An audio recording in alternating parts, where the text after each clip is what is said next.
Tumanggap muna tayo ng report, 7 pulis Angeles City na sangkot sa pangingikil sa 3 Koreano nakatikim ng sermon kay PNP Chief Bato de la Rosa.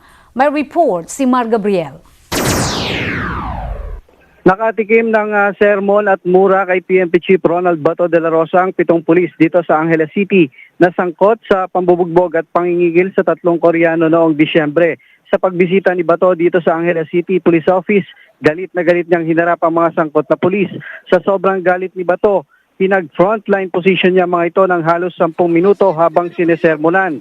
Kasama sa mga dawit na pulis sina PO3 Jose Yumul, PO3 Ronjen Domingo, PO2 Richard King Agapito, PO2 Ruben Rodriguez, PO2 Romel Manicdao, PO1 Jason Ibe at si PO1 Mark Joseph Pineda.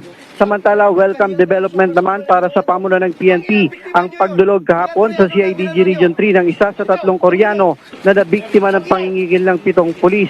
Kahapon, bumalik sa bansa ang biktimang si Lee Ki-hon at dumulog sa CIDG Region 3 kasama ang ilang kinatawan ng Korean Embassy na nagsilbi nitong interpreter.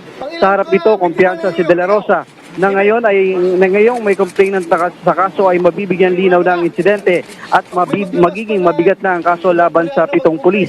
Kinumpirma naman ni Region 3 Director Police Chief Superintendent Aaron Aquino na nakapagsampa na sila ng kaso kagabi laban sa mga sangkot na pulis. Kasama sa mga kasong isinampa nila ang kidnapping for ransom, robbery extortion at serious illegal detention.